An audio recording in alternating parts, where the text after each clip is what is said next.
مولانا طارق جمیل حفظہ اللہ تعالیٰ کی جانب سے کچھ عرصے سے سیدنا علی علیہ السلام کو مولا کہنے کی ترغیب دلائی جا رہی ہے اور وہ ویڈیوز بھی وائرل ہوتی ہیں ان کی، لیکن دیوبند کے اپنے مکتبہ فکر سے ہی ان کی بڑی شدید مخالفت ہو رہی ہے اس معاملے میں۔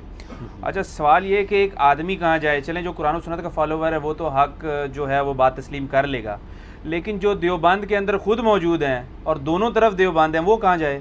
نہیں تو آپ کیا کہنا چاہتے ہیں کہ دیوبند قرآن و سنت کے فالوور نہیں ہے؟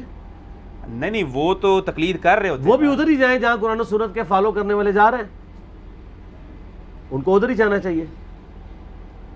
اور اگر آپ تقلید پہ ہیں، میں آپ کو بتاؤں امام حنیفہ رحمہ اللہ تعالیٰ جیسا تو حسینی بندہ ہی کوئی نہیں تھا۔ امام حنیفہ تو حکمرانوں کے خلاف خروج کو جائز سمجھتے تھے اور وہ پلی لیتے تھے حسین ابن علی کی، اس لیے تو ان کو جیل کاٹنی پڑی ہے، آل عباس کی، خلیفہ منصور کی، ہارون رشید کا جو باپ تھا، اسی وجہ سے کہ وہ حکمرانوں کے خلاف خروج کو جائز سمجھتے تھے۔ انہوں نے سیدنا نفس زکیہ کے حق میں فتویٰ دیا تھا کہ ان کا یہ خروج جائز ہے۔ تو یہ سارا کے سارا تماشا چل رہا ہے، یہاں پہ بھی ساری پیٹ کی کہانی چل رہی ہے، پیٹ کی، کہ طارق جمیل صاحب نے جو مولا علی کا لفظ استعمال کیا ہے، صرف استعمال نہیں کیا، انہوں نے یہ کہا کہ مجھے اپنی پرانی زندگی پہ شرمندگی ہے کہ ہمیں نبی علیہ السلام کے اہل بیت کا جو دفاع کرنا چاہیے تھا ہم نے نہیں کیا۔ تو میں کہتا ہوں طارق جمیل صاحب کا جو اخلاص تھا نا، ان کو مرنے سے پہلے اللہ تعالیٰ نے اس معاملے میں توبہ کی توفیق دے دی ہے، الحمدللہ، اور انہوں نے یہ جرت کر دی ہے۔ اب دوسری طرف جو مولوی ہے نا، وہ کہتے ہیں ہم انکاری نہیں ہیں، لیکن میں جملہ بولتا ہوں مسئلہ انکاری کا نہیں ہے، مسئلہ آپ اقراری بھی تو نہیں ہیں۔ جب ہم کہتے ہیں نہیں مسلم میں حدیث ہے علی سے محبت نہیں رکھے گا مگر مومن، علی سے بغض نہیں رکھے گا مگر منافق، کہتے ہیں ہم کون سے انکاری ہیں؟ تو سر یہ آپ چیک کر لیں، آپ کسی بریلویوں کی تو میں بات نہیں کرتا، دیوبند یا اہل حدیث کی مسجد میں آپ ایک بڑے سے چارٹ پہ یہ حدیث لکھ کے لگائیں، شام تک وہاں فتنہ فساد ہونا شروع ہو جائے، آپ مجھے پکڑ لیجئے گا، یہ حدیث ہضم ہی نہیں ہوگی ان کو۔ کیوں نہیں ہضم ہو رہی؟ اگر آپ کہتے ہیں ہم صحیح مسلم 240 نمبر حدیث مانتے ہیں، اس لیے کہ آپ انکاری یقیناً نہیں ہے لیکن اقراری بھی ہونا پسند نہیں کرتے۔ آپ اسی طرح کے بندے کو، یہ محرم کے دن ہے نا آج کل، آپ جس کو علمی کتابی سمجھتے ہیں اس کو یہ میسج لکھ کے کر دیں، علی سے محبت نہیں رکھے گا مگر مومن، علی سے بغض نہیں رکھے گا مگر منافق، تو آپ اس کے جوابی ٹیکسٹ میں دیکھ لیجئے گا کیا کرتا ہے۔ اور یہی بات آپ حضرت ابوبکر عمر عثمان کے بارے میں جعلی گھاڑ کے لکھ دیں، آپ کو کچھ بھی نہیں کہے گا وہ، کیونکہ ایک مینٹیلٹی ڈیولپ ہوئی ہے۔ یہ جتنے مولوی ان کے خلاف کھڑے ہوئے نا دیوبندیوں کے، انہوں نے خود اپنا پیٹ ننگا کیا ہے۔ انہوں نے کہا کہ مسئلہ یہ ہے کہ مولانا طارق جمیل صاحب جو کر رہے ہیں نا، اس سے ان کو تقویت ہوتی ہے، اور 7 آیات پڑھ رہے ہیں کہ یہود و نصارہ تم سے اس وقت تک راضی نہیں ہوں گے جب تک تم ان کی ملت پہ نہ آ جاؤ۔ تو یہ یہود و نصارہ وہ کس کو کہہ رہے ہیں؟ جو مولا علی کو مولا علی کہتے ہیں۔ یہ تو اسی طریقے سے کوئی مسلمان حضرت عیسیٰ کی توہین کرنی شروع کر دے کیا؟ ان کی عظمت کا بیان کرنا چھوڑ دے، وجیہن فی الدنیا والآخرہ۔ ہم حضرت عیسیٰ کی تعریف کے اوپر کوئی لیکچر ریکارڈ کروائیں، میں نے لیکچر ریکارڈ کروایا امام الموحدین عیسیٰ ابن مریم، جن کے نام پہ سب سے بڑا شرک ہو رہا ہے عیسائیوں کی طرف سے۔ ہم حضرت عیسیٰ کے دفاع میں ہم نے ان کو امام الموحدین ڈکلیئر کیا، کیونکہ ان کا اتنا سخت خطبہ ہے قرآن میں سورہ مائدہ میں، میرے رب نے ان کا دفاع کیا، تو میں کیوں نہ عیسیٰ کا دفاع کروں؟ اللہ تعالیٰ فرماتا ہے لقد کفر الذین قالوا ان اللہ هو المسیح ابن مریم، کافر تو وہ لوگ ہیں بے شک جو کہہ رہے ہیں کہ اللہ ہی عیسیٰ ابن مریم ہے اور عیسیٰ ابن مریم ہی اللہ ہے۔ وقال المسیح، جبکہ مسیح تو کہا کرتے تھے یا بنی اسرائیل، اے یعقوب کی اولاد، اے بنی اسرائیل، اعبدوا اللہ ربی وربکم، اس کی عبادت کرو جو میرا بھی رب ہے تمہارا بھی رب ہے۔ انہ من یشرک باللہ فقد حرم اللہ علیہ الجنہ ومأواہ النار وما للظالمین من انصار، سورۃ المائدہ آیت نمبر 72۔ بے شک جو کوئی اللہ کے ساتھ شرک کرے گا اللہ نے اس پہ جنت حرام کر دی، اس کا ٹھکانہ جہنم ہے، وہ جہنم میں جائے گا اور وہاں اس کا کوئی مددگار نہیں ہوگا۔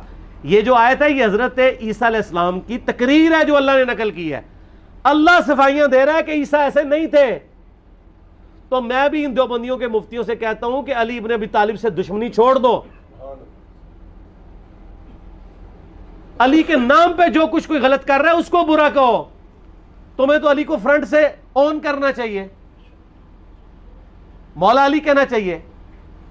اور طارق جمیل صاحب نے ٹیکنیکل بات صحیح کی تھی. انہوں نے کہا ہم حضرت ابوبکر کا نام ابوبکر تو نہیں, صدیق بھی ساتھ بولتے ہیں, حضرت عمر کے ساتھ فاروق بولتے ہیں, حضرت عثمان کے ساتھ غنی بولتے ہیں, تو علی کے ساتھ مولا بولنا چاہیے, ان کا حق ہے. اب وہ ظاہر ہے ان کو پتہ ہے حدیث متواتر ہے دیوبندیوں کو بھی. مسند احمد میں, جامعہ ترمذی میں, سنن کبریٰ جو ہے وہ للنسائی کے اندر, المستدرک للحاکم کے اندر, من کنت مولاہ فہذا علی مولاہ, جس کا مولا میں اس کا مولا علی. اور مولا کا مطلب دلی محبوب بھی, آقا بھی. غلام والا معنی یہاں پہ نہیں آئے گا کیونکہ نبی علیہ السلام اپنے بارے میں کہہ رہے ہیں جس کا مولا میں. اور ساتھ آیت پڑھ رہے ہیں النبی اولی بالمؤمنین من انفسہم وازواجہم امہاتہم, نبی مومنین کی جانوں سے بڑھ کے ان پہ حق رکھتے ہیں, اور نبی کی بیویاں امت کی مائیں ہیں. تو آپ نے اپنا حق جتا کے کہا کہ میرا اتنا حق ہے, میں تمہارا آقا و مولا ہوں. تو اب من کنت مولاہ فہذا علی مولاہ, جو مجھے آقا مانتا ہے وہ علی کو بھی مانے. پھر غدیر خم پہ نبی علیہ السلام نے مولا علی کا ہاتھ پکڑ کے یوں صحابہ میں بلند کر کے کہا من کنت مولاہ فہذا علی مولاہ. اسی حالت میں کہا اے اللہ اس سے محبت رکھ جو علی سے محبت رکھے, اور اس سے دشمنی رکھ جو علی سے دشمنی رکھے. یہ تو دشمنی ہے مول لے رہے ہیں. پھر صحیح مسلم کی حدیث 240 کہ علی سے محبت نہیں رکھے گا مگر مؤمن, علی سے بغض نہیں رکھے گا مگر منافق. یہ ساری چیزیں ہوتے ہوئے ان کو مولا لفظ چڑ لگ گئی. اور وہ ایک وہ لال داڑھی والا بیٹھا ہوا ہے مکے کے اندر بیٹھ کے, حرم کی سرزمین میں بیٹھ کے حرم کی حرمت کو پامال کر رہا ہے, اور کہتا ہے جی اس سے جو ہے نا وہ دیکھیں شیعہ کو تقویت ہوتی ہے. تو میرے بھائی دنیا میں ہر چیز سے کسی نہ کسی کو تقویت ہو رہی ہوتی ہے, شیعہ کو اس سے تو صرف تقویت نہیں ہو رہی ہے. ان اللہ و ملائکتہ یصلون علی النبی صلاۃ بر محمد و آل محمد اللہم صلی علی محمد و علی آل محمد. شیعہ کو تو اس سے بھی تقویت ہو رہی ہے, تو آپ یہ چھوڑ دیں, آپ درود شریف تشہد میں پڑھنا چھوڑ دیں. یعنی آپ اپنا چہرہ خود پیٹ کے سرخ کرنا چاہتے ہیں. آپ دیکھیں اسلام کو کس چیز سے تقویت ہو رہی ہے. کل کو تو آپ یہ بھی کہیں گے, اور بلکہ وہ جو منکرین حدیث وہ کیپٹن عثمانی پارٹی وہ تو کہتی ہے, یہ جو مسلم کی حدیث ہے کہ قبروں پہ جاؤ تاکہ آخرت کی یاد آئے, یہ شرک کی جڑ ہے اس حدیث میں. کیونکہ لوگ قبروں پہ جاتے ہیں تو قبروں سے مانگتے ہیں. وہ بھائی نبی علیہ السلام نے کب کہا ہے قبروں سے مانگو؟ آپ نے کہا کہ موت کو یاد کرو. وہ کہتے ہیں نہیں یہ ایکسس آف ایول ہے یہ حدیث, اس سے تقویت ہوتی ہے ان کو. کل کو بریلوی کہیں گے کل انما انا بشر مثلکم سے اہل حدیث کو تقویت ہوتی ہے, لہذا ہم اپنے مصحف سے یہ آیت ہی نکال دیں گے. سارا کہیں گے نا, کیوں نہیں کہیں گے, سب کو پھر حق حاصل ہے. کل کو کوئی اہل حدیث اٹھ کے کہے گا جی چونکہ آج کل آپ کو پتہ ہے وہ بڑے یہ لوگ جو ہیں وہ تبرکات کے پیچھے پڑے ہوئے ہیں, تو یہ جو مسلم شریف میں حدیث ہے کہ سیدہ اسماء بنت ابی بکر نے, سیدہ عائشہ کی بڑی بہن نے, نبی علیہ السلام کی وفات کے بعد ایک کرتا نکالا 43 کسروانی کالا جبہ جس کو گوٹ بھی لگی ہوئی تھی, اور کہا کہ یہ نبی علیہ السلام کا کرتا ہے, سیدہ عائشہ کی وفات کے وقت میں نے ان سے لے لیا, نبی علیہ السلام اسے پہنتے تھے اور ہم اس کا دھون مریضوں کو شفا کے لیے پلاتے ہیں. تو یہ مسلم شریف کی حدیث نہیں بیان کرنی چاہیے. تو بریلوی تو پہلے ہی کہتے ہیں کہ حضور صلی اللہ علیہ وسلم کے تبرکات سے فیض حاصل کرنا چاہیے. تو آپ نے دین کو دیکھ کے چلنا ہے یا ان چیزوں کو دیکھ کے چلنا ہے؟ تو ان کی ان جہالتوں سے ویسے مجھے بڑا فائدہ ہو رہا ہے. جب یہ اس طرح کی بونگیاں مارتے ہیں نا تو میں ان کے فالوز کو بتاتا ہوں کہ بونگیاں سے مگر لگے ہوئے ہو جی. اس سے یہ لوگ خود ننگے ہو گئے ہیں کہ ان کا کرائٹیریا قرآن و سنت نہیں ہے. ان کا معیار یہ ہے کہ وہ قرآن و سنت ماننا ہے جو ہمارے فرقے کو سپورٹیو ہو, اور دوسرے فرقے کو سپورٹیو ہو کہ قرآن و سنت ہو تو نہیں ماننا. اس لیے طارق جمیل صاحب کے خلاف ہوئے ہیں. تو اب دیکھ لیں کیا انجام ہوا ہے. طارق جمیل صاحب نے بھی ان پہ 4 تکبیریں پڑھ دی ہیں نا سر. آپ نے ویڈیو نہیں دیکھی ہیں؟ اللہ کے فضل سے اپنے مسجد کے ممبر پہ انہوں نے مجھے کھڑا کر کے تقریر کروائی ہے, خود نیچے بیٹھے ہوئے ہیں. چلو ماتھا چوم لے یا کچھ اور کر لے, کیا وہ تو کیا. وہ تو کہتے ہیں جی وہ تو فلمی ایکٹرز کے بھی سر پہ ہاتھ پھیر دیتے ہیں, لیکن کسی فلمی ایکٹر سے جو ہے وہ انہوں نے جمعہ تو نہیں پڑھوایا. تو یہ آخری درجے میں ہو سکتا تھا, انہوں نے کر دیا. وہ اس لیے کہ وہ اب ان سے مایوس ہو چکے ہیں. ان کو پتہ چل گیا کہ انہوں نے یعنی ان لوگوں نے میرا ساتھ نہیں دینا کبھی بھی. ظاہر ہے یہ بات ان کو پہلے بھی پتہ تھی, ذرا دلیری کر کے اب سامنے آ گئے. اور یہ اللہ تعالیٰ نے ان کے اخلاص کی برکت ہے کہ ان کو اپنی زندگی میں ہی توفیق دے دی ہے اس حوالے سے کہ وہ سچائی کا علم بلند کریں. تو یہ جو مولوی یہ سب کچھ کر رہے ہیں نا, یہ فرقہ بچاؤ مہم کے اوپر ہے.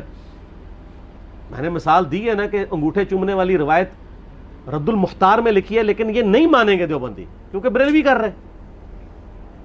ان کا کرائٹیریا قرآن و سنت ہے ہی نہیں ہے, لہذا آپ بھی ان کے ساتھ الجھنا چھوڑ دیں. مولویوں سے پنگا نہ لیں, مولویوں سے پنگا نہیں ہے چنگا. آپ پبلک میں محنت کریں. وہ سر مولوی تو سینکڑوں میں ہزاروں میں ہے, پبلک کروڑوں میں ہے. کروڑوں میں محنت کریں جہاں سے ہزاروں نکلیں گے. ان ہزاروں میں محنت کر کے ایک بھی نہیں نکلے گا, کیونکہ وہ نکلے گا وہ جس کو آپ نوکری بھی دیں گے, کیونکہ وہ تو نوکری کر رہا ہے اس کے اوپر. اس چیز کو سمجھیں, ٹھیک ہو گیا.